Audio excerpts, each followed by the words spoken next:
Good morning, everyone. Thank you for joining us. My name is Andrew Palmatier. I'm a program director with the United States Energy Association, and very excited to be here virtually with you this morning or this afternoon for our friends overseas in Europe. Today, we are here to release the study on small-scale and containerized liquefied natural gas deployment in Central and Eastern Europe. This study has been developed over the last several months with the help of the Department of Energy, Gas Technology Institute, and ADI Analytics in the US, as well as dozens and dozens of conversations with government and industry stakeholders in Central and Eastern Europe.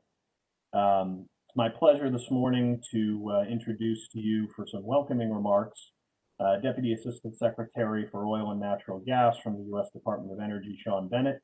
After Shawn's remarks, we'll begin a presentation from the study authors, and finally we'll wrap up with a question and answer session at the end. So without further ado, Deputy Assistant Secretary Bennett, the floor is yours. Thank you. Oh, thank you, Andrew, and good morning, and I guess good afternoon to our colleagues in Europe. We really want to thank the U.S. Energy Association for organizing this virtual workshop, and to the Gas Technology Institute and ADI Analytics, who will be our speakers today. In 2018, really, the United States and the governments of 22 European countries established the Partnership for Transatlantic Cooperation, also known as PTEC. And PTEC is an international platform designed to provide policymakers and other stakeholders in Central and Eastern Europe with the resources and technical tools to build secure and resilient energy systems. Now, the energy security of our allies and partners in Central and Eastern Europe is a key objective of U.S. foreign policy. And at DOE, we continue to view PTEC as a premier effort to further progress towards energy security and diversification within Europe and within Eastern and Central Europe. And as many as you know, under the auspices of PTEC, the Department of Energy has been sponsoring a study for the potential for small-scale and containerized LNG in Central and Eastern Europe. And we kicked off the study with stakeholder workshops in Albania and Montenegro back in February, right before the pandemic kicked off. So really one of our last in-person meetings. And this study examines the market potential for small-scale LNG in the region and identifies the infrastructure needs and the necessary policy and regulatory reforms to enable the rapid development of small-scale LNG to the region. Now, liquefied natural gas is a versatile fuel. It offers a compelling alternative for consumers outside the power sector. LNG can be a highly cost-competitive substitute for refined oil products in a variety of sectors, including industrial, commercial, transportation, and even power generation. Now, there is an opportunity to develop small-scale LNG market within and between Central and Eastern Europe by building a virtual pipeline system where, with deliveries by trucks and perhaps, shipped to users like small power plants, industry, truck and car refueling stations. So, really such a virtual pipeline, which doesn't require regasification terminals or really even a physical pipeline network, is well positioned to supply LNG to new users with limited infrastructure investment. Now, in many parts of the world, including parts of Europe, a market for small-scale LNG is already developing. For example, producers in the United States have been exporting containerized LNG to countries in the Caribbean, including Barbados, the Bahamas, Haiti, Jamaica, for several years. And these LNG shipments are really allowing these countries to a lower cost and cleaner energy source that is helping them diversify their supplies and meet their energy demand, and really, just access that they would otherwise wouldn't have. The study that we are presenting today really has two goals, to introduce the small-scale LNG concept to stakeholders in government and industry, and to identify the specific challenges developers face and how they can be addressed. Now, let me preview a few of the study's findings. Really every country in Central and Eastern Europe can realize strong economic and environmental benefits from the use of small-scale and containerized LNG in various applications, with the most prospective applications being road and marine transportation and industrial manufacturing segments. Now, the main challenge to developing small-scale LNG markets in countries where it does not yet exist is an appreciation among business, industry, and government leaders of the potential benefits of this market. And we really hope, that this study will help fill that information gap. And another challenge is that policies that promote alternative fuels are often designed broadly and need to be more specific to support small-scale LNG market adoption. So, I really hope today's event will inspire those new ideas about how countries in Central and Eastern Europe can diversify their energy sector and really benefit from using LNG in new applications. And, thank you all for having me here today. And I will now turn the floor back over to Andrew Palmatier with USEA. Thank you very much. Thank you very much, Deputy Assistant Secretary Bennett. And as the Deputy Assistant Secretary mentioned, we kicked this study off in February with a couple of stakeholder workshops in Albania and Montenegro. And I'd like to offer a special thanks to our friends in the governments of Albania and Montenegro for facilitating those meetings. Unfortunately, the plans we had to conduct additional in-person meetings in the region were cut short by the COVID pandemic, but I'd like to acknowledge the efforts of the GTI and ADI team to overcome that challenge by conducting dozens and dozens of virtual interviews. Also, just like to briefly thank Acting Undersecretary Stephen Winberg for his leadership on this study, as well as his team, including the Deputy Assistant Secretary, Rachel Halpern, Dane Bonson, Kyle Morgan, Dan Milstein, and the rest of the team at DOE. Quick logistical note for everyone, we will be soliciting questions for a Q&A session after the presentation. If I could please ask you to submit any questions you may have through the Q&A or chat box in WebEx. We will log those questions. You can submit them at any time during the presentation, and then we will conduct a Q&A session after the presentation. So please, the goal of this study, as Deputy Assistant Secretary Bennett said, is to inform the public and also to build a public understanding of the applications for small-scale LNG. So I encourage you, please submit your questions, your comments, and we'll do our best to get to everything before the end of our session today. So with that, I would like to introduce some of the study's authors. First, from the Gas Technology Institute, Rod Rinholm and Kashin Liu. Kashin was with us when we went to Albania and Montenegro in February, and both Rod and Kashin since have played an integral part in conducting the stakeholder interviews and study from the U.S. So, Rod and Kashin, I'd like to turn it over to you, and thank you all very much.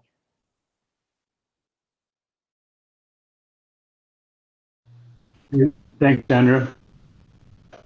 I believe you'll be sharing the screen. If you mind putting the presentation up, to start to through the slides now, I think. So while that's coming up, again, thanks, Andrew. Introduce myself, Rod Rinholm, and my colleague Kashin Liu from GTI. We're a U.S.-based energy technology and consulting organization, primarily focused on natural gas, and we worked with our colleagues on this study from ADI Analytics, as Andrew mentioned, Uday Taraga and Panisway Dravetti, who will be joining us for getting into the deeper dive on some of the details on regionality and country-specific information from the study. Uday, are you able to share the presentation? No, for some reason, my share option is grayed out. Maybe if you could stop sharing your screen, that should open it up for you.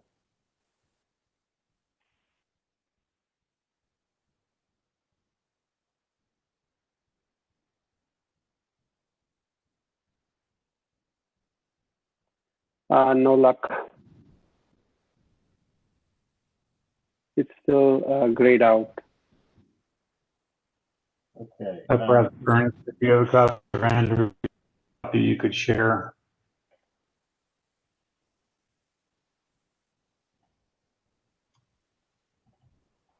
Maybe okay. Yes, I guess while you're going through the share process here, Andrew, I can speak to just the overall objectives and scope. I think we're somewhat characterized, and hopefully you'll have a chance to read the entire study, which should be available shortly following this webinar. It gets into depth both from a regional perspective as well as a country-specific perspective on the findings for small-scale LNG in the Central and Eastern European regions. Overall, there were 4 primary objectives for the study, I guess we could point to. One would be to understand the overall potential for small-scale LNG, in the region. A second would be to identify, kind of key infrastructure needs and the areas that would help enable the deployment of small-scale LNG, into the region. And third, identify, near-term or potentially mid-term opportunities to, jumpstart and accelerate the deployment of LNG, in the region. So what can we do to accelerate the use of LNG into these countries? And then finally, can we develop some actionable recommendations for all the various stakeholders in the region to enable its growth in Central and Eastern Europe?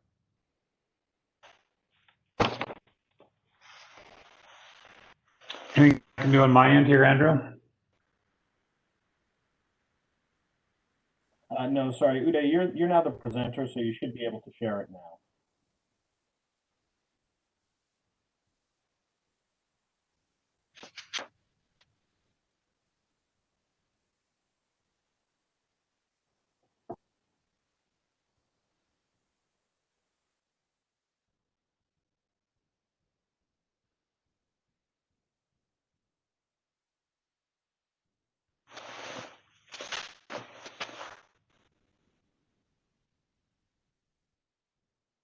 And I could take the just geographic perspective. Again, we covered 15 countries.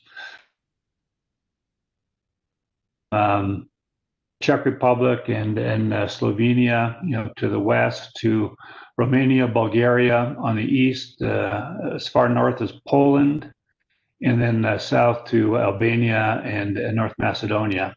It looks like the sharing is coming. Good. Thank you, Andrew. Okay, now if you could just advance. I don't think I have control to advance. One more. Yes, these are the objectives I covered. Here's the, good. This is where we should be right now. So here's the slide. There we go. Right. Yeah. So these are 15 countries that we've covered within the scope of the study. We'll cover today, some of the regional impacts and I guess findings and recommendations. But then again, if you have a copy of the report, which will be available shortly following the webinar, there you can do a deeper dive into the specific countries, and there are certainly recommendations and insights for each of these countries. Next slide, please. So the study began earlier this year, back in February. It seems like a long time ago. But as Andrew noted, we held a series of 2 kickoff workshops in Montenegro and Albania, and appreciate the hospitality and the hosting of those workshops in country. A wide variety of stakeholders there and some good insights, kind of just defining the overall scope of the study and looking at some of the issues, both economic and technical, that might impact the growth of small-scale LNG in the region. The second phase of the study, which is more of the report development, the bulk of the activity, proceeded through the I'd say second and third quarter primarily of this year, and as Andrew noted, included direct conversations and interviews with about 75 stakeholders in the region that were then baked into the overall report, looking at issues and opportunities and constraints regarding kind of small-scale LNG and its application. A pretty broad array of secondary research was reviewed and integrated into the report, And then finally, there was a modeling done looking at, again, technical and economic parameters of various weightings to help evaluate the potential in specific countries and in specific applications. So all of that's covered within the report itself. And we'll give a brief summary of that, through the discussion here on the webinar today. Finally, where we are now in terms of the workshop, as you might have expected, these are intended to be in-country, workshops or series of workshops to outline the results and, kind of further the dissemination of the study, recommendations and impacts. We'll make it for now, at least with the virtual format, and I hope you get good learnings from the discussion today, and welcome further feedback. Next slide, please, Uday or Andrew. So that'll let me turn it over to my again colleagues from ADI Analytics. ADI is a boutique consulting firm based in Houston, focused on a pretty broad array of energy and related topics, and has certainly been a great partner for us on this study. So Uday Taraga will take the lead in kind of going into a deeper dive on the findings for the countries and the region specifically, and joined by his colleague Panasay Duvedi from ADI. So Uday, please take it away.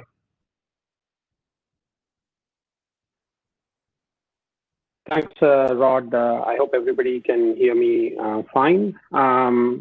So I want to thank Rod and Kishin from GTI for their support during the course of this project, as well as Andrew and Ernest from USCA. I also want to acknowledge my colleague Panasay Duvedi, who's also on this call and has been the lead analyst on this project. It's been a real pleasure working on this project over the last few months. Our consulting firm in general has done a lot of work in traditional large-scale LNG as well as small-scale LNG over the years, and in a broad number of markets. But it's interesting to see the growing interest in small-scale LNG and its potential in a broader range of countries. And to that end, we and our team have learned a lot over the course of this project. We hope to have the report out here in the public domain in the next day or two. And that has a number of insights and findings in the report, but we want to highlight 4 specific areas of insights and findings here today. First, at a high level, right, we've conducted a screening exercise in order to understand which countries in the region, in the Central and Eastern European region, can benefit immediately, and where small-scale LNG has a very strong and robust value proposition. A third of the countries in the region, Hungary, Poland, Serbia, Slovakia, Albania, and North Macedonia, are all countries that can immediately benefit from small-scale LNG, driven by several enabling factors. And we have at least 4 of them here. In particular, economic growth, right? We see a lot of strong economic growth in these countries that will drive, in turn, natural gas demand growth, and at the same time, demand for other fuels, in particular diesel. And high diesel demand growth is a particularly enabling factor because LNG can displace diesel, especially in certain applications, in particular heavy-duty trucking.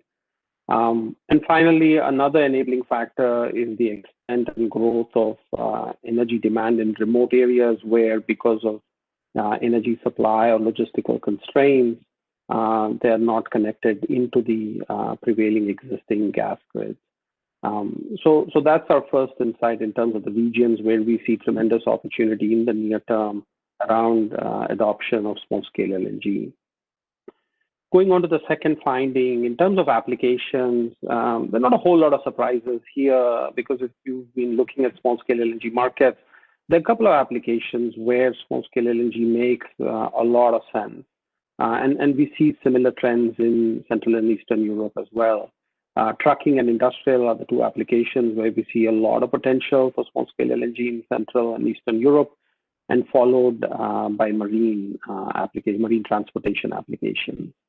We'll talk a little bit more about some of these demand and applications, but at a high level, if you look at heavy-duty trucking, the payback periods for an investment in an LNG fuel truck is quite attractive, and the other segment that follows this is marine transportation, followed finally by industrial boilers.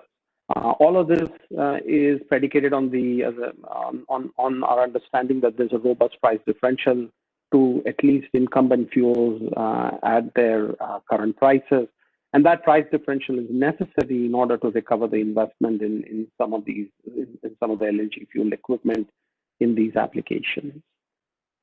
Finally, industrial demand. We think there's quite a bit of industrial demand growth in a lot of these countries that are not or inadequately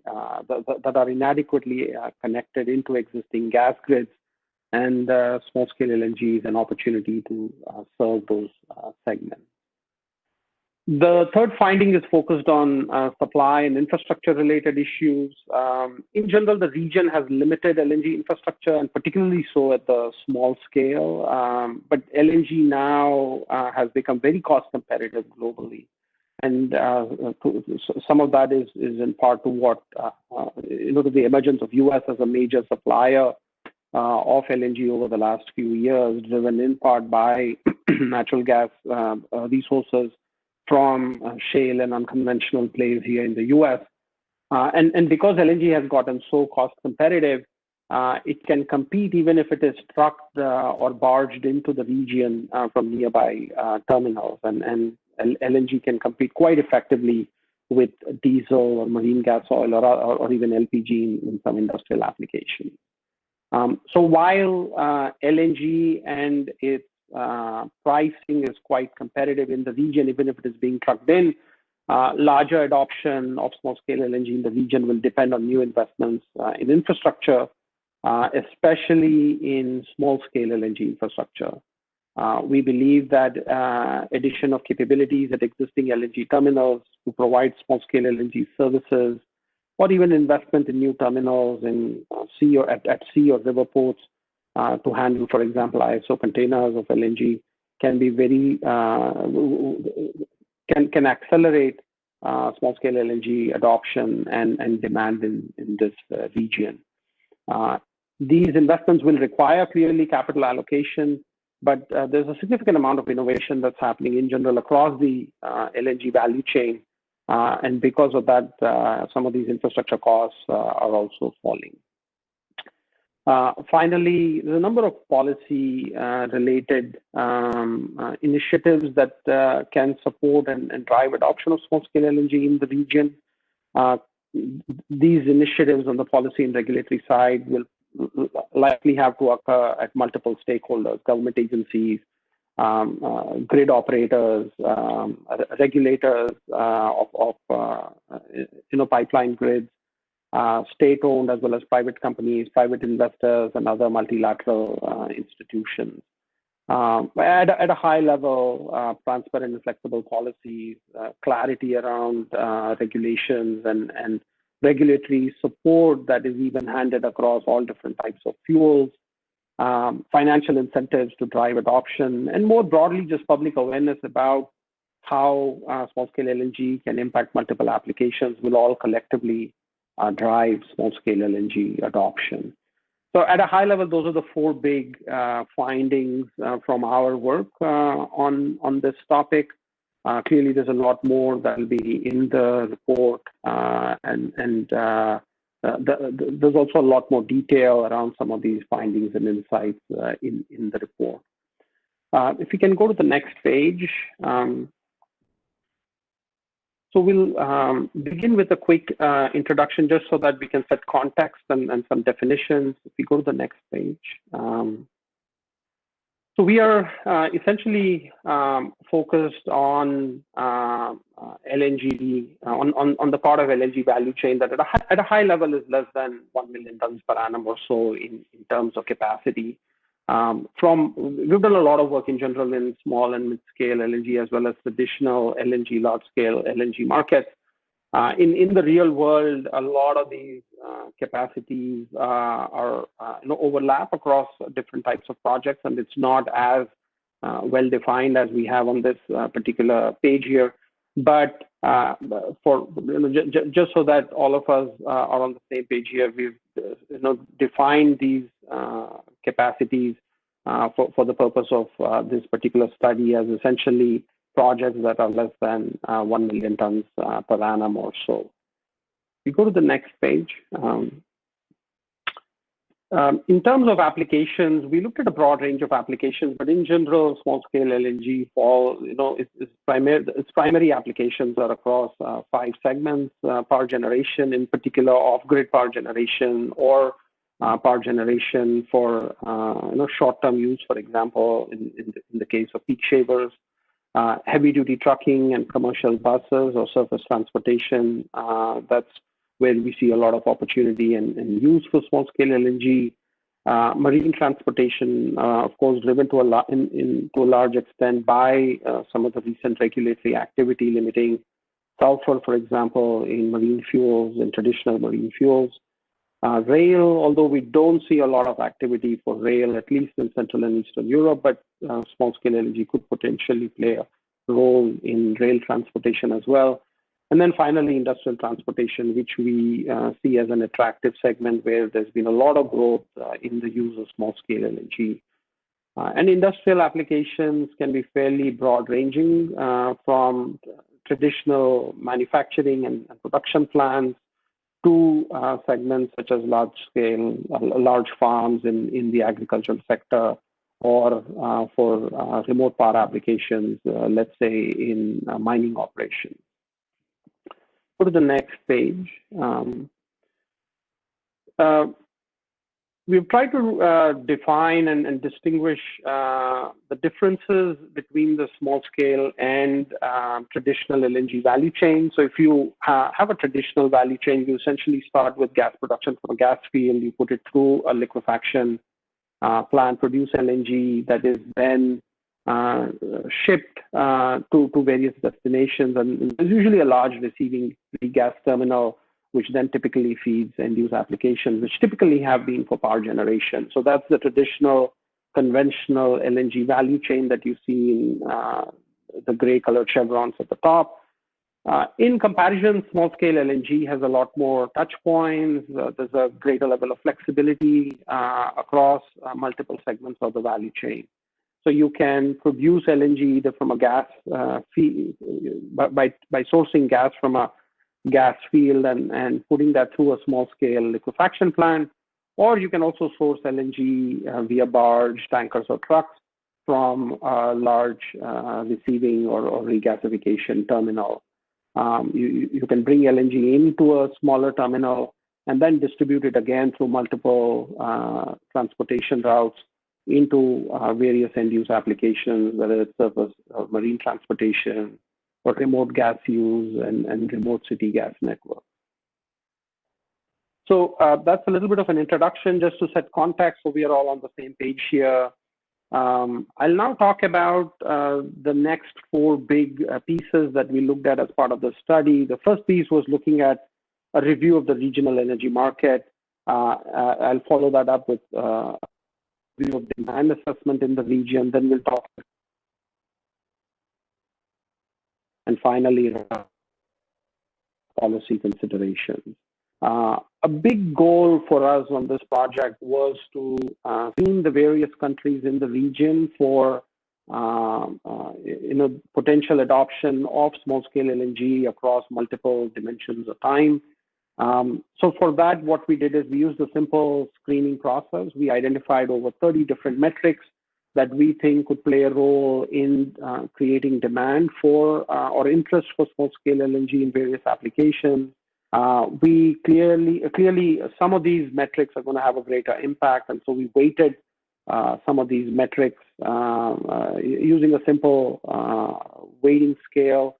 And then finally, we developed a simple spreadsheet model where we essentially gathered data from multiple sources across these metrics to rank each of the countries in terms of potential or adoption of small-scale LNG across multiple time dimensions. So this page here lists in gory detail all the metrics that we used in our ranking. At a high level, there were about 5 or 6 buckets.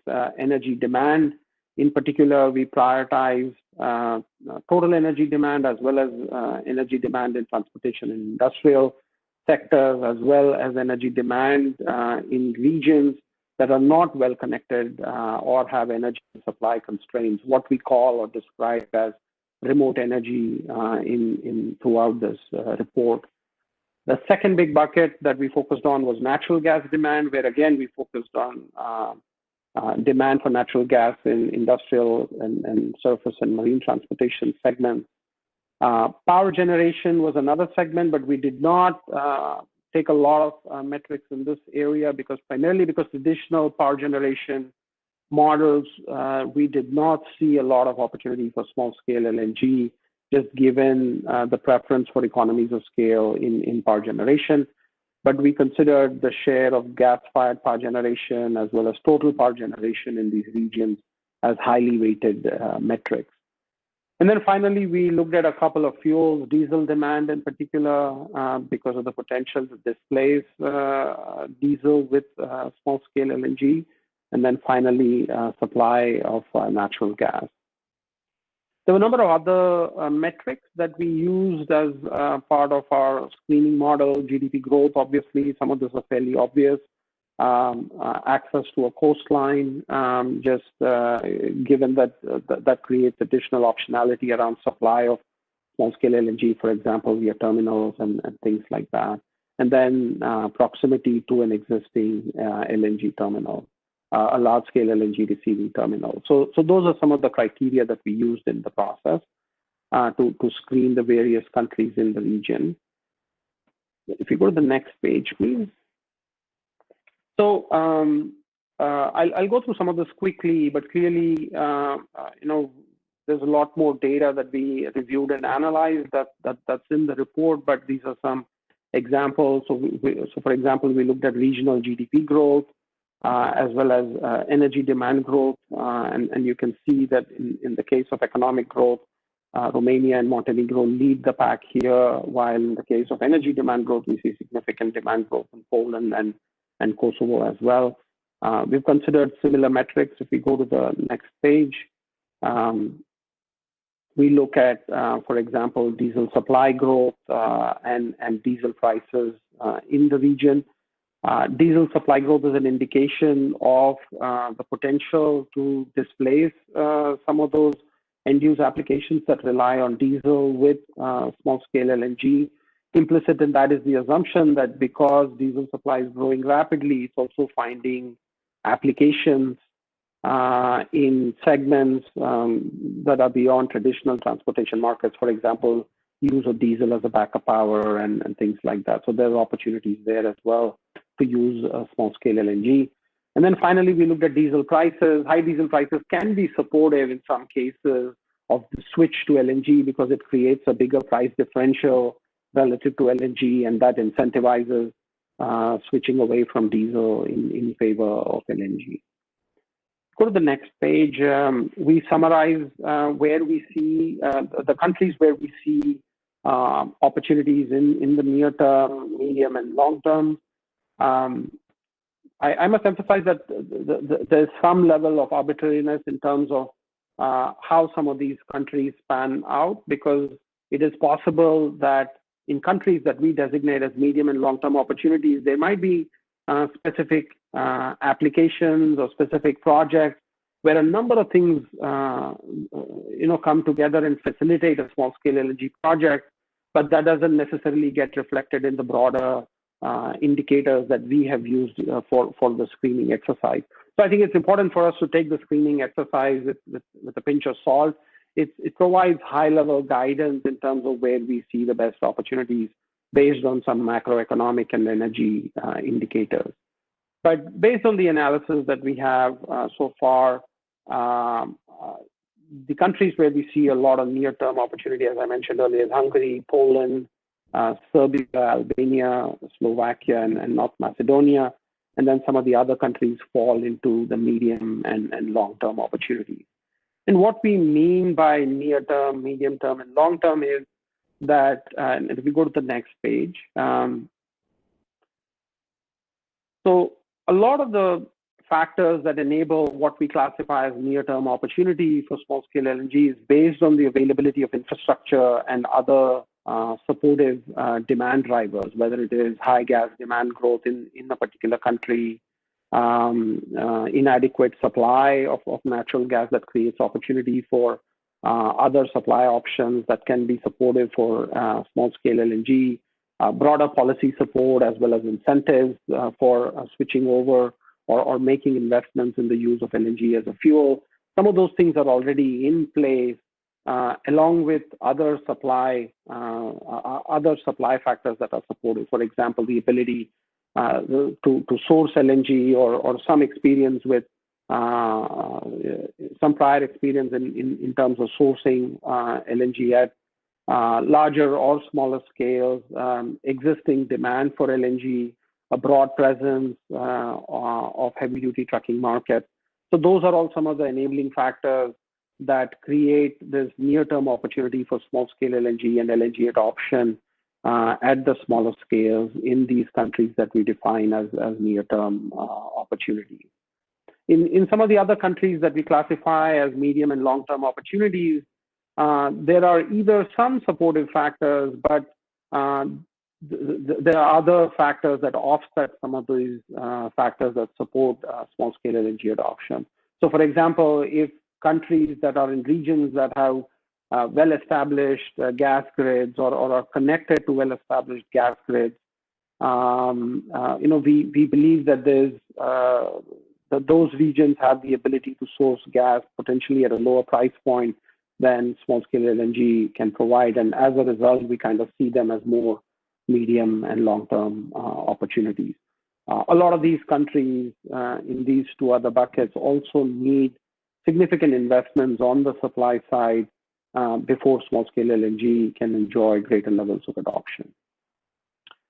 If we go to the next page, again, we take a look at the same data, but in a slightly different way. So what we've done here is we've looked at how some of these metrics impact our LNG adoption screening score. So the x-axis represents natural gas demand growth in different countries. The size of the bubble represents the actual volume of natural gas demand. And the y-axis is the screening score, right? It's the potential for small-scale LNG adoption. So you can see that in countries that have very high growth of natural gas demand, we see those as countries that have bought into the potential and promise of using natural gas as a fuel for various applications. And therefore, there are applications where there might be a greater receptiveness for small-scale LNG as an alternative fuel that could be considered for various applications, along with, of course, a number of other factors that we have discussed so far. If we go to the next page, we again look at another metric in a slightly different fashion, where we look at remote energy demand growth. So what we define as remote energy demand growth is energy demand growth in regions that have significant constraints around energy supply, or that have significant limitations around logistics. So we see Serbia as a good example, Albania to a certain extent, Bosnia and Herzegovina to a certain extent. So the actual volume of energy demand is fairly small in these regions, but because the relative competition from other energy suppliers is limited, we believe that there may be opportunities for small-scale LNG in niche applications in these parts of the world, in these countries. So again, if you see the report, you'll see a lot more analysis around this. For the sake of time, we are not covering all of the screening analysis in this presentation, but the report will have a lot more detail. If we go on to the next page.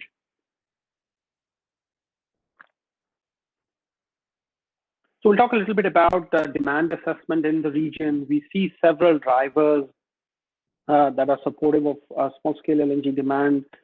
In particular, environmental and air quality regulations is one. The second is the price differential between LNG and incumbent fuels, whether it's LPG or diesel. If the price differential is high enough, is attractive, that creates an incentive for end users to consider alternative fuels and therefore incentivize the use of small-scale LNG.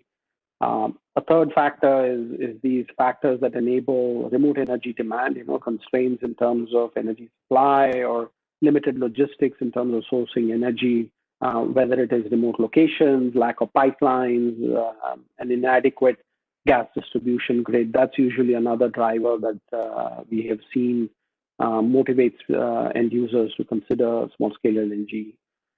The growing supply of cost-competitive LNG, there's a very strong case that can be that is now being made around price elasticity associated with price demand elasticity associated with LNG. LNG prices have fallen quite significantly in the last few years. We are seeing global LNG markets getting commoditized. A lot of this has been facilitated to a large extent because of the growth in LNG capacity that has come from global gas discoveries, in particular discovery of natural gas here from the U.S. The U.S. is rapidly emerging as the marginal supplier of LNG because, and we expect that to get more and more cost competitive as we go forward. But because LNG is now available at far more cost competitive rates than in the past, far more cost competitive prices than in the past, we are seeing new demand open up for small scale LNG. A fifth broader driver is decarbonization policies and incentives associated with decarbonization. We believe that a switch towards natural gas can be a very effective decarbonization play. We are seeing that we've seen that pan out in the U.S. quite significantly. We've seen that pan out in other parts of the world. We believe the same holds true in Europe as well, and the significant potential growth of small-scale LNG because of broader decarbonization policies and incentives. And finally, innovation more broadly speaking, in particular around small-scale technology, but also around business models. Because we see a significant volume of new LNG capacity that is coming on stream, we are seeing a lot of innovation happening on the technology side, whether it is around liquefaction, production, whether it is through supply, and also in terms of end-use application. Collectively, we believe that all of that innovation will reduce the cost of LNG as well as make its supply more broadly available to a wider segment of end users. So all of these collectively are factors that are driving small-scale LNG demand. I'll highlight a couple of them before we move on to the next section very quickly. But again, the report will talk about each of these in a lot more detail. Go to the next page. One of the big drivers that facilitate adoption of small-scale LNG is the economics associated with switching to LNG. So this is an example of an investment in an LNG-fueled heavy-duty truck. So when an owner-operator is interested, is looking at buying a new truck and they're considering a traditional diesel truck along with alternatives, there's an incremental capital cost associated with buying an LNG fuel truck, right? That incremental cost ranges anywhere from 30 to 60,000 euros, as we show in the chart on the right, depending on the model, depending on the application, and things like that. But because there is a price differential between LNG and diesel, and LNG is cheaper relative to diesel, the fuel savings that an owner-operator accrues over time essentially pays for that incremental capital cost in buying an LNG fuel truck. And that payback period, depending on the kind of fuel differential that you're looking at, can vary significantly. So that's the chart on the left. If you see the chart on the left, the x-axis is the price differential between diesel and LNG. while the y-axis is the payback period. So clearly, as the price differential increases, you can bring the payback period down to as low as 2 years. And we'll talk a little bit about some of these price differentials here. But in general, in the region, there's very attractive price differentials between LNG and diesel that allow the payback periods in the region to be closer to the 2 to 3 year point that we show on this particular page. If you go to the next page, clearly, demand will depend on the availability of infrastructure. If you look at LNG fueling stations right now, if you look at the number of LNG fueling stations in Central and Eastern Europe, it's a fairly small number. It's 16 fueling stations. That is represented by the orange dot that we see in the bottom left part of the chart there of the graph there. And that corresponds to a little short of 10 million gallons of LNG demand for fueling applications today. But if you now look at the top right hand of the chart and you look at the blue dot, that is the current level of infrastructure across the European Union. About 300 plus fueling stations that collectively account for about 150 million gallons of demand annually. So if we assume that, with the right level of incentives, LNG small scale LNG adoption in trucking and some of these surface transportation markets pick up, and that drives investments in LNG truck fueling stations on a level that is similar on a per capita basis to what we see across Europe, we have the potential to triple LNG demand from a little short of 10 million gallons per year to as much as 25 million gallons per year. Now, of course, that will require an incremental investment of 34 additional stations in the region. But even if you take a very conservative approach in terms of what LNG demand in heavy-duty trucking could look like, there's pretty significant opportunity for growth in the region. If you look at a lot of existing energy players in the region, in the interviews that we had with these stakeholders, we saw a lot of interest, a lot of plans around trying out on a pilot scale investments in LNG fueling stations in the region. So we believe that with the right level of incentives and policies, there is significant interest in the region around adoption of small-scale LNG for heavy-duty trucking markets. If you go to the next page, we do a similar analysis for marine transportation. If you look at the chart on the right, clearly the incremental capital cost for switching over to LNG as a fuel for marine vessels is far higher, ranges anywhere from 5 to 10 million euros. But because of broader regulatory support and the resulting impact on marine gas oil prices, we believe that the payback periods are far lower relative to what we saw in heavy-duty trucking and can be as low as 1 to 4 years. Of course, a lot of this depends on broader pricing dynamics associated, for example, with marine gas oil, which is increasingly, whose prices are increasing primarily because of the IMO 2020 regulation that limits sulfur content in marine fuel. If you go to the next page, another big driver for broader LNG adoption has in general been cost. We've talked about this a little bit, but what we show here is the role of US in some part to the supply of small-scale LNG. A lot of this is driven by the fact that there's been a very dramatic increase in natural gas production in the US over the last 10 years. And that is translating to a significant reduction in supply, in prices. And now natural gas is priced very, very competitively in the US. Just in the past year, which might not be a great metric to look at, which might not be a great time period to look at just because of the challenges associated with COVID and all. But even if you look at the broader trend, natural gas prices in general have been less than $3 a million BTU or so over the past few years. And so that essentially incentivizes and enables the supply of LNG at very cost competitive prices going forward. That essentially creates opportunities for LNG adoption in a broad range of end-use segments. Go to the next page.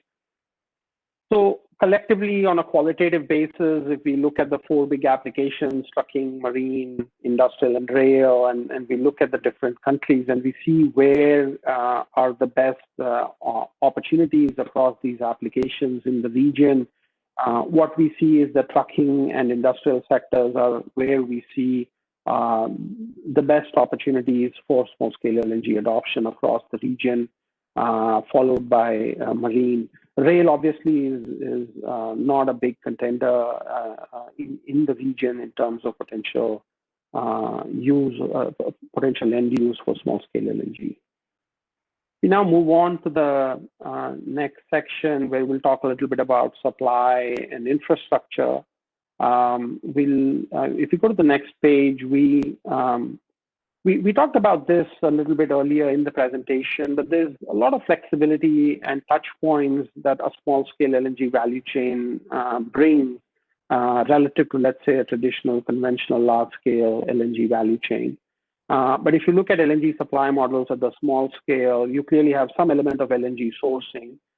We expect most of that to essentially happen through LNG, small-scale LNG services existing, receiving and regasification LNG terminals.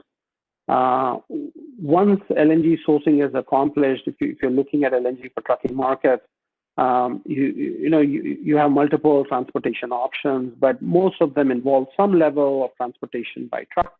You essentially have a truck loading part of the value chain, followed by transportation, and then distribution to fueling sites for trucking applications. Some of this could involve further distribution into industrial applications, which could involve some regasification in certain cases, although in other cases, regasification could actually occur at the customer site as well. In the case of marine applications, in the case of using small-scale LNG for marine transportation, clearly there is some element of break bulk that's involved, where you are basically reloading a smaller ship with LNG and then transporting it to bunkering sites that are supporting multiple vessels with LNG fueling operations. Go to the next page. So clearly, infrastructure is a big piece here. The number of LNG, large-scale LNG terminals in Europe, and there's further investments that are happening in this space. But as we'll talk about it later, a lot of these terminals are not close to the Central and Eastern European region that's highlighted in blue there. Another challenge is that the terminals that are closer to the region often don't offer or don't have the infrastructure to offer small-scale LNG services. And a lot of the terminals that do offer those small-scale LNG services, and you'll see them with that dotted red circle, those are the terminals that are offering small-scale LNG services. They are far away from the region. So one of the big challenges from a supply point of view is infrastructure, where we need to see further investment. If you go to the next page, clearly this infrastructure investments will cost money and capital that will have to be allocated to these to the development of this infrastructure. Traditional large-scale LNG import terminals are very expensive, right? Cost over €1 billion. But in comparison, small-scale terminal costs are far cheaper. They typically cost a few to several million euros. But more importantly, a lot of these costs are falling primarily because of innovation, both on the technology side as well as in terms of how some of these capital projects are constructed. And I think that is supportive of further investment in some of this infrastructure in and around the region. If we go to the next page, we just diving a little bit deeper. Another set of infrastructure that can be supportive of small-scale LNG adoption is liquefaction plants. We talked about how the region does not have a lot of LNG sourcing or receiving terminal capacity. There are a couple of terminals that are close to the region that are coming up, but we need more capacity that needs to come into the region, more infrastructure that needs to come into the region in order to drive larger scale adoption. In terms of small scale liquefaction plants, there are one or two small scale liquefaction plants in the region, but it's very limited. And in general, right, on a cost basis, we don't expect them to be very competitive relative to, let's say, broader LNG supply options into the region. If we go to the next page, we've laid out some of the cost structure, some of the cost estimates associated with investing in small-scale LNG infrastructure. And a lot of these costs are fairly reasonable. We believe that these kinds of investments can be made by both the private sector as well as public sector, or through projects that have some support with the public sector. But you'll see that a lot of the small-scale LNG infrastructure capital projects range anywhere up to a couple of $1 million at best. So it's fairly cost competitive. And again, we see similar trends around some of these costs falling because of innovation in the broader small-scale and traditional LNG value chain. If you go to the next page, another form of infrastructure that can be supportive of supply is ports on seas and rivers, and some of this infrastructure creates optionality in the region in terms of sourcing LNG, for example, via ISO tanks and other smaller containers. And we expect that some of this capacity will probably be more expensive than traditional LNG receiving options, but over time, as demand picks up, it is possible that some of these alternative supply options might also become attractive. If you go to the next page, and I'll go through some of this quickly because I believe we are running a little short on time here, but what we've done from here and the next couple of pages is to look at the cost of supply into various end-use applications and how that cost of supply compares to pricing from existing incumbent fuels.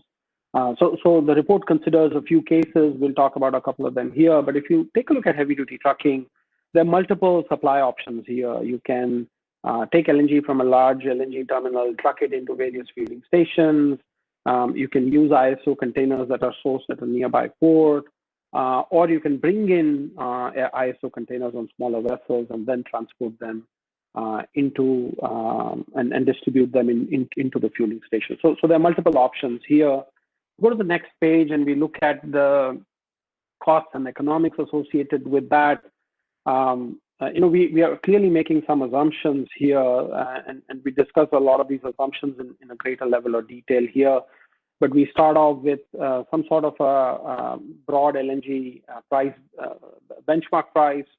We add in costs associated with small-scale LNG services at the sourcing terminal for, let's say, loading a particular truck, costs associated with transportation of the truck.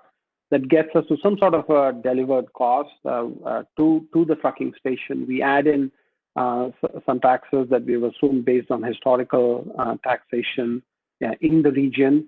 That gets us to the final LNG price. Now, if we compare that, so that final LNG price with taxes is about a little over 50 cents a liter. And if you then compare that to the existing diesel price, that's about a little over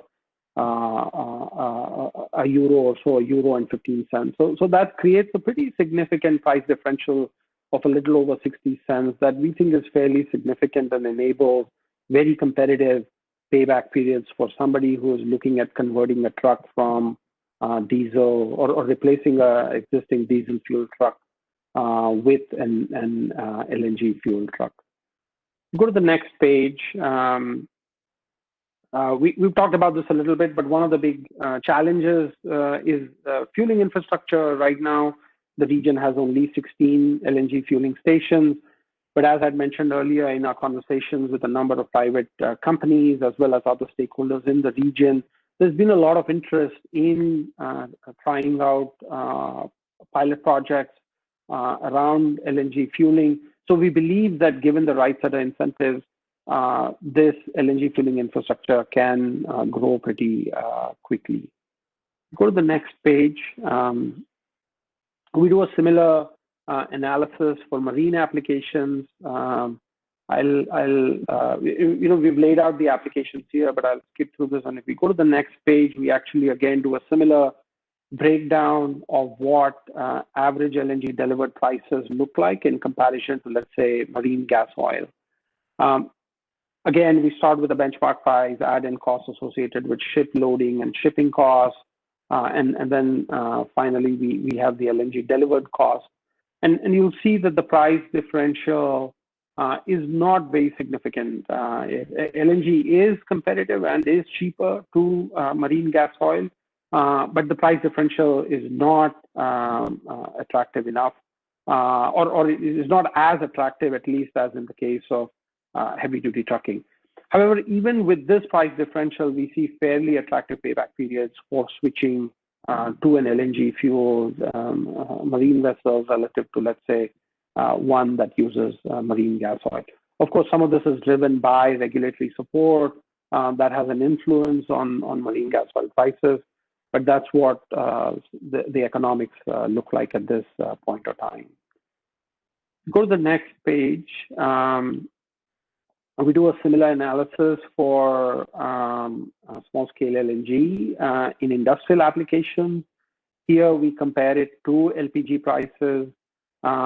Again, in comparison to, let's say, heavy-duty trucking, the price differential is not as robust here, but LNG can still compete, even assuming very conservatively that there are additional costs associated with, say, regasification at end-use customer side. Some of these costs may or may not exist depending on the application one is looking at. But even under those conservative assumptions, we see very cost-competitive environment for a small-scale LNG in industrial application. Go to the next page. There's these are some examples of different types of projects that are underway in the region that are using small-scale LNG or that are related to the broader small-scale LNG value chain. There are clearly filling stations with examples on the left part of the page, both in Austria and Hungary. There's some other applications, for example, LNG. There's an LNG terminal in Bulgaria that is serving resorts in the country with a cleaner fuel. There's an aluminum smelter in Montenegro that's using LNG. There are lots of interesting end-user applications across the value chain that we are seeing in the region, along with a lot of interest that we have gleaned in terms of our conversations and interviews that we've had in the region with a wide range of stakeholders. So if we go to the next page, just wrapping up the supply assessment, similar to how we did the demand assessment. And what we've done here is we've looked at the need for new infrastructure across the value chain, whether it is in terms of LNG production or sourcing, logistics associated with the supplier transfer and transportation, logistics at the customer end of the equation, and then finally infrastructure around LNG utilization. And we look at qualitatively each of the countries in the region of interest to us, and we look at what the supply infrastructure needs are. In general, there's pretty significant supply infrastructure needs across the region, except for a couple of countries, except for a few countries, Poland, Slovenia, the Czech Republic, and Hungary being exceptions. But in general, most of the region needs further investment in supply infrastructure in order to drive adoption of small-scale LNG. with that, we come to the last section of our presentation here, where we talk about stakeholder and policy considerations. We did this at a really high level, and there's also a little bit more detail in the report than we are covering in the presentation here. We go to the next page. There are multiple stakeholder segments that have a role to play in adoption of small-scale LNG, and each of these stakeholder segments can support small-scale LNG through different types of initiatives and engagement on the policy on the policy landscape. So if you take a look at government agencies, clearly, right, clarity and certainty around policies, providing a level playing field across all fuels is critical. Incentives clearly have played a very important role in adoption of natural gas across multiple regions, and in particular across adoption of LNG, for example, in heavy-duty trucking markets, right in Europe itself. So I think some consideration and reliance on those policies can be very supportive of small-scale LNG adoption. Grid operators, whether it is on pipeline grids or power grids, reforming some of these operations, especially in order to provide open access, in order to provide competition for users on that infrastructure and capacity, as well as making sure that there's greater level of transparency around tariffs, would all be very supportive of incentivizing private sector investments into small-scale LNG in the region. The region has a number of state-owned energy companies. A lot of these companies are already demonstrating some interest in small-scale LNG, but enabling some of these players to consider multiple partnership opportunities, or providing them with greater flexibility to engage in partnerships around the broader small-scale LNG value chain would be supportive. Private energy companies, investments in new technologies, piloting on new projects is one way to drive investments.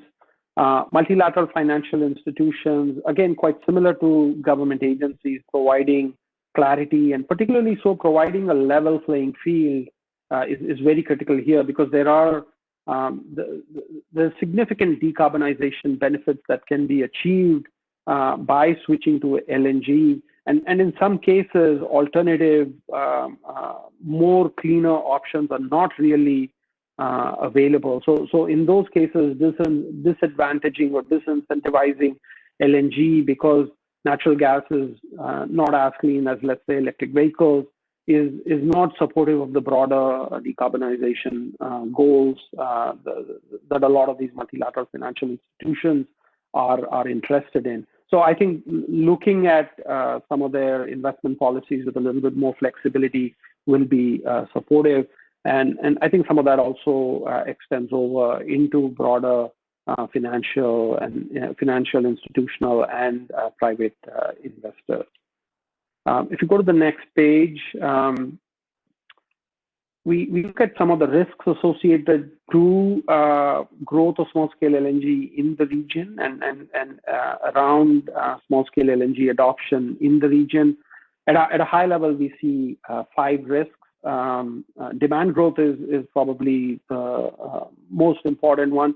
If there's not enough demand, it's going to be very difficult to build out the value chain associated with small-scale LNG. So I think facilitating that demand growth is key. We do not see this as the likelihood of this scenario of this risk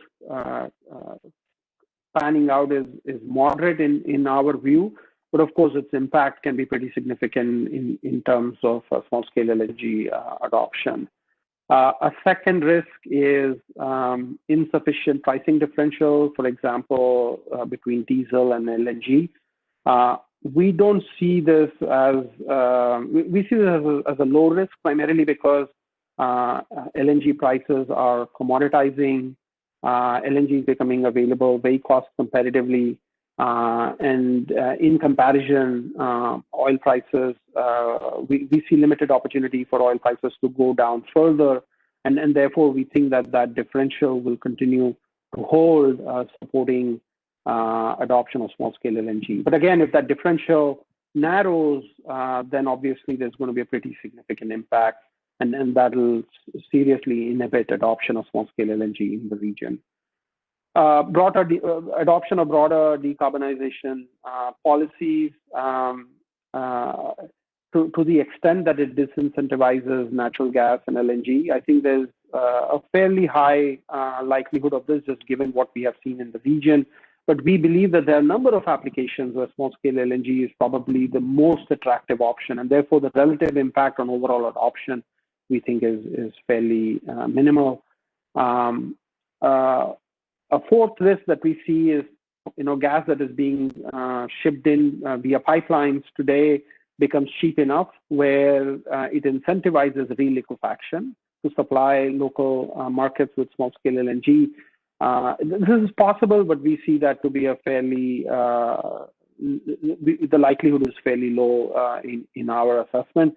But again, it can have a pretty big impact if that comes to fruition. And finally, faster adoption of electric trucks and vehicles. We believe that this will happen, but it's going to be at a much longer time scale. And as a result, it's a relatively low, in our opinion, but again, with a fairly high level of impact. Finally, if you go to the next page, we define a number of specific initiatives for consideration that will be supportive of small-scale LNG adoption. I won't go through the detail around this, but at a high level, clearly regulatory clarity and certainty and liberalization of markets to facilitate greater private sector involvement would be supportive. As I mentioned, a lot of existing stakeholders that are active in, let's say, LPG and CNG fueling have demonstrated interest and are also initiating pilot projects in small-scale LNG refueling.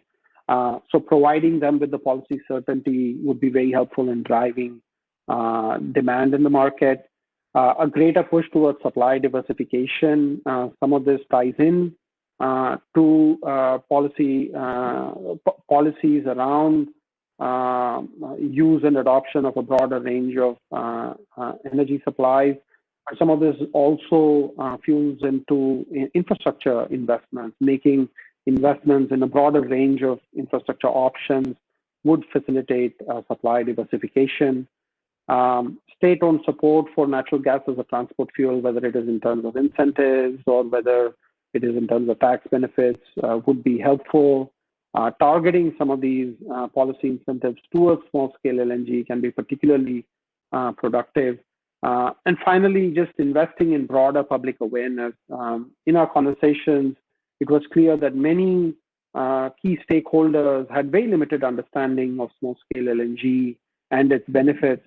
So increasing the broader institutional as well as public awareness around small-scale LNG can be very supportive of demand growth and the sector in the region. So if you go to the next page, that's all that we have on this presentation. Again, it's been a pleasure working on this project, and we would welcome questions, comments at this point.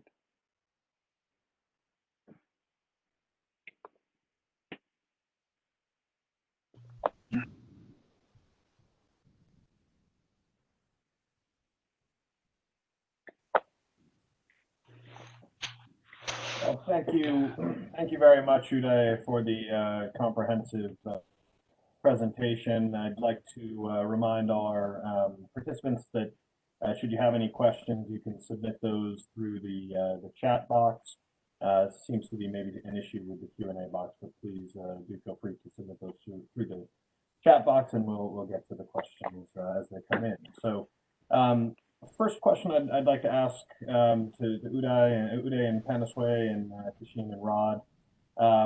You touched upon this after the initial question came in, but we did get a clarification. Some of the attendees would like to know, what are the assumptions regarding the lack of rapid adoption of trucking electrification? So on the slide that had been marked as a low risk. So what are the assumptions regarding the lack of rapid adoption of trucking electrification? And what is the time frame of adoption of trucking electrification that would make it a risk for small scale LNG adoption in the trucking sector? Yeah, so that's a good question, right? I mean, so clearly there's been a lot of development in terms of electric vehicles and electric trucks more broadly. I mean, if you look at the various factors that are active in the electric vehicles market, right? Whether it is the availability of models, whether it's costs associated with energy storage, batteries, for example, whether it is the number of vehicle sales. We see a lot of growth and activity in general across a lot of these segments. But even so, we don't see electric trucks getting any material share, at least through the 2030s, right? I think it's at the back end of the 2030s where we see probably electric trucks becoming a significant share of the overall market. Now, there'll be some segments, for example, if you take fleet delivery, if you take delivery fleets, let's say that's used by companies like FedEx and UPS, or if you look at waste haulers, there are some segments where it makes a lot of sense. But if you look at the broader trucking market, is dominated by individual owner-operators, and I think adoption of electric vehicles there, we think, is going to occur over a longer time scale. And I think there's significant runway there where small-scale LNG fuel trucks can achieve very significant decarbonization goals before some of that trucking fleet starts getting switched over to electric trucks. Thank you very much. A sort of related question to follow up on that. I know we talked about cost differential between acquiring an LNG fueled truck fleet, but was there an estimate, or did you use an estimate of the cost of conversion of diesel fueled trucks to gas, or was that not part of the analysis? Yeah, so we think that the relative difference we think that incremental capital cost of converting an existing diesel truck or buying a new diesel truck are probably similar. But in general, what we have seen is that retrofits of existing diesel trucks has not been very popular, primarily because there is some opportunity cost associated with the diesel truck being out of service or use when it is being retrofitted, and other efficiency related penalties because it's not being built for specifically for the purpose of using small scale LNG. So I think that's the reason why we have seen a lot of retrofits. But it is possible that again some delivery fleets might consider that because they have enough scale where they can see significant benefits by retrofitting existing diesel fuel trucks to LNG fuel trucks. Well, thank you. Another question on LNG in the transport sector, but in a different subsector. One of our participants asks, the rail fueling from LNG is beginning to be deployed around the world. I know in the analysis you conducted that rail was not seen as in the region, but do you have a sense that could be in the longer term a realistic market for LNG end use? So I think we are a little pessimistic on small-scale LNG use in rail in general, primarily because the switch over to electrification in rail segments is a lot more straightforward relative to, let's say, fueling it with small-scale LNG. it is possible that there are some very specific cases where small-scale LNG will make a lot of sense, but at this point, we don't see that to be a very promising segment. Okay, thank you very much. And to change tack a little bit and move out of the transport sector, we had a couple of questions about power generation. So the first, I'd like to start with an attendee submitted question. Did you find any interest in conversion of coal power plants using LNG fuel source? And an add-on to that, what is the prospect for financing of such a conversion in the region? Yeah, so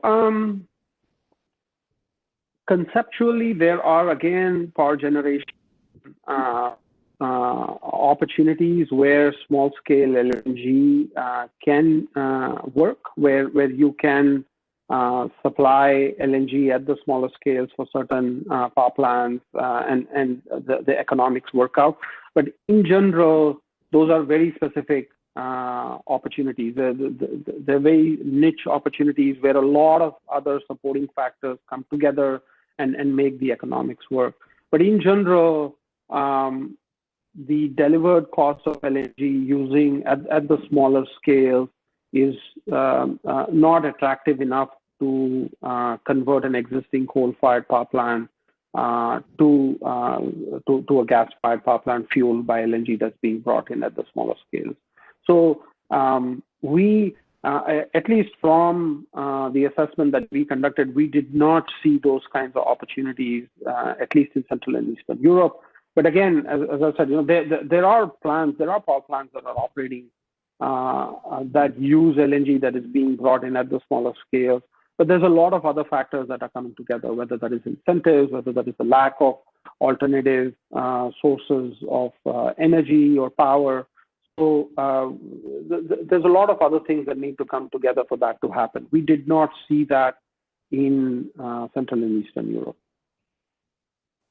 Excellent. Thank you. A second question in the power gen sector.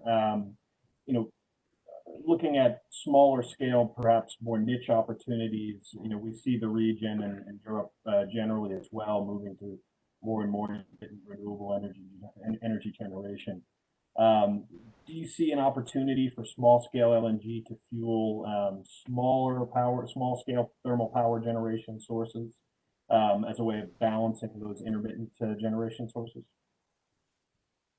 Yeah, I mean, I think that's a real opportunity where you could have small moderate capacity gas peaker plants that are supplementing renewable power, broad renewable power supply operations. We are seeing very interesting applications for small-scale LNG as backup power for data centers, which are very energy intensive, and where a lot of the big tech companies have made a very stated push to move towards renewable power, but they still need some backup power options that can be fueled with, for example, small-scale LNG. So, throughout the report, we talk about this remote energy demand, Andrew. That remote energy demand comprises of a lot of opportunities like this, where there are small gas peakers or the small gas backup power options that can be very well supplied through small-scale LNG.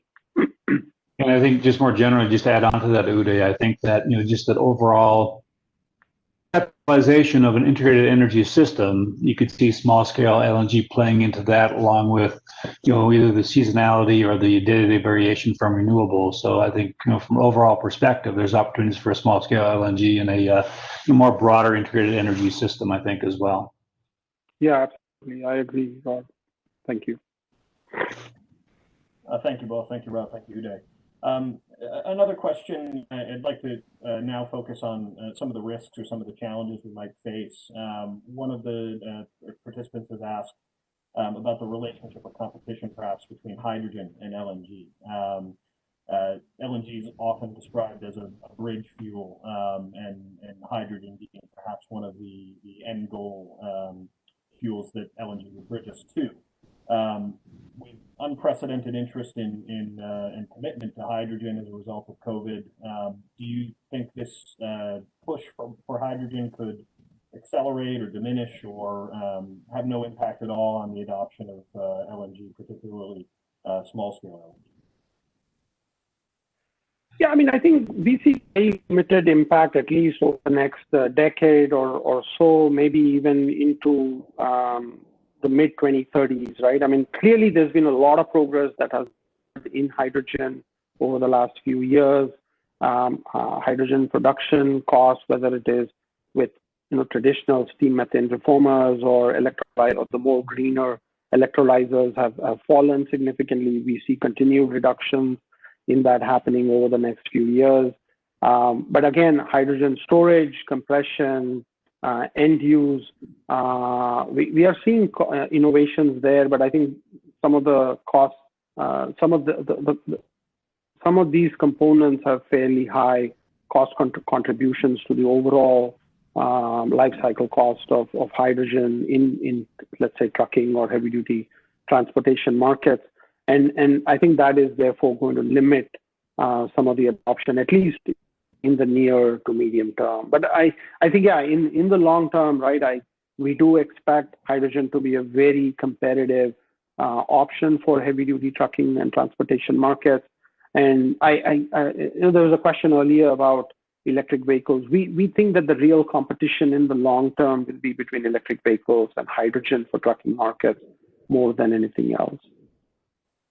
Excellent, thank you. So we had another user submitted question regarding price volatility changes in LNG and how you see that. Do you see that as a risk to adoption? Do you think that increasing prices could diminish some of the comparative benefits to diesel fuel, for example?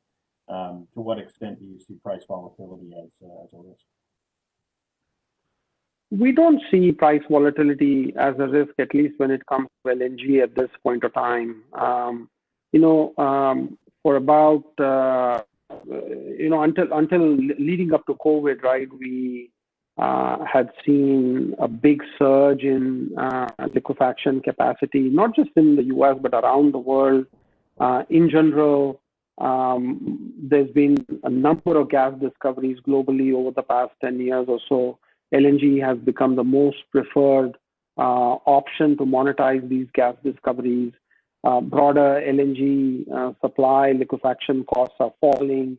There's been a lot of business model innovation in LNG supply. All of that has collectively contributed to a significant reduction in LNG supply costs. And in addition to that, right, just because the markets have been oversupplied for the last few years, there's also that oversupply has also impacted costs. I think because of COVID and because of the broader oil price environment, we have seen some slowdown in new LNG projects being constructed and brought to the market. But there's a lot of projects that are raring to go once there's greater certainty coming out of COVID. And I think so collectively, we do think that there is significant certainty around LNG being available at very cost competitive prices over the next decade or so. I mean, if you just look at the US gas production and gas resource is so plentiful that just gas demand in the US over the next 10 to 20 years can be met easily with gas supply that is economic at less than $3 a million BTU. So the only real gas monetization option that is of relevance to the US is LNG exports. And then there's a similar story in Qatar, there's a similar story in Africa. A lot of these gas discoveries will be brought into the market as LNG that will keep prices reasonably low and stable, we think, over the next decade. Yeah, and I guess just to add on to that as well, Udi, I think it makes sense. I mean, it does seem that there's a pretty good stability, coming out of the immediate near-term kind of COVID situation. But beyond that, some of the other issues that were raised, whether it's, the emergence of hydrogen and the certainly excitement and growth of that in Europe and other parts of the world, North America, Asia as well. And then electrification that's come up a couple of times. There's some broader macro trends that probably have a bigger impact than maybe the predictability of the fossil side, of the gas side at least. So. Excellent, thank you both. Now I'd like to pivot back a little bit, talk about power generation quickly. So we talked about you talked about the potential for small-scale thermal operations as grid stabilization and techniques to meet peak demand. Do you have a rough estimate of how large a thermal power plant could be that could still be economically and reasonably serviced by small-scale LNG? Yeah, so I mean, we can look at projects that are out there that are being served by small-scale LNG. The largest project is about 80, 90 megawatts, right? So we think that that's probably one way to think about this, right? Now, again, it is possible that you can justify a smaller power plant, a power plant with a smaller capacity, but there a number of other things have to come together, right? The incumbent prevailing energy prices are probably high enough that you could justify a smaller plant that doesn't necessarily have the traditional economies of scale that you associate with gas-fired power generation. But I'd say something like, about 80 megawatts is what is successfully operating there right now. So that's probably one way to think about that question. Great, thank you. And a related question, again, on power generation. Looking at the cost of power gen from small-scale LNG to be used as a balancing strategy, how do those costs compare to utility-scale battery storage today? And do you have any insights into what that might look like in the future?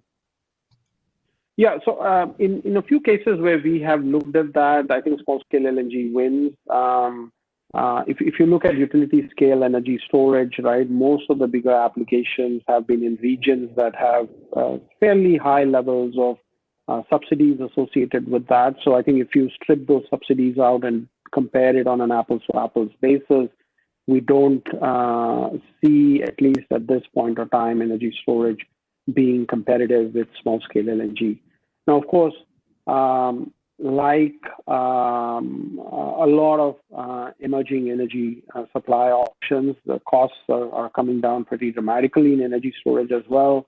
And so we anticipate energy storage to get very competitive in the long term. But I also want to say that cost reduction is not something that is happening only with technologies in the energy transition. We are seeing a significant cost reduction also happening with incumbent players, whether it's small-scale LNG or whether it is power generation, right? So the prior question, Andrew, we were talking about what is the minimum economic scale, if you will, for small-scale LNG fueled power generation, right?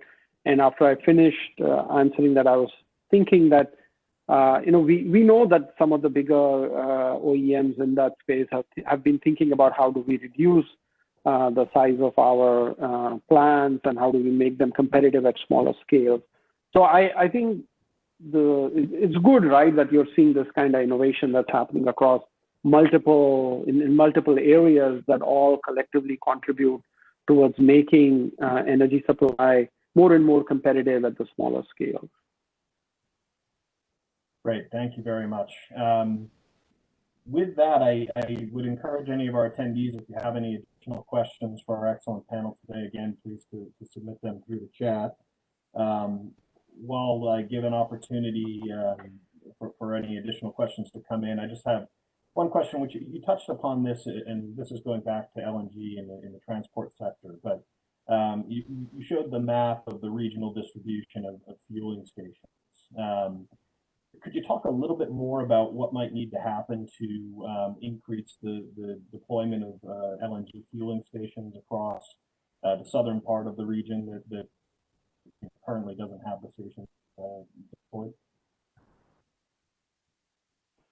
Yeah, so I mean, there's actually quite a lot of activity in the fueling station in terms of developing new fueling stations even now, right? I mean, one of the things that was surprising to us, given the set of hypotheses that we had gone into at the beginning of this study, was how much was already happening in that space. A number of players who are active in CNG, LPG refueling talked about interest in potentially developing pilot projects in small-scale LNG. Some of them were already further along.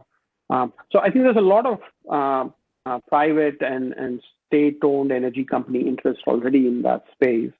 I think providing greater clarity around what LNG taxation will look like as a fuel, providing some incentives that are in line with the decarbonization benefits of switching from diesel to LNG. Those are a couple of ideas that we think could be supportive of greater development of that infrastructure.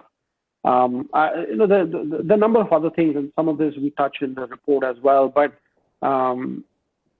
clearly incentivizing new technologies in the LNG refueling segment, whether it is through technology commercialization and other incentives, could also be one way to kind of try new technology and accelerate development of this infrastructure in the space.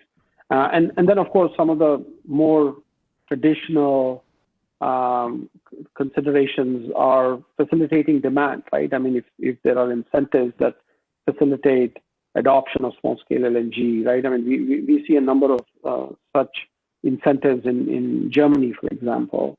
If we see similar incentives that are available to end users that are supportive of switching to towards LNG in general, once that demand is created, that by itself is a pretty good driver for the development of that infrastructure.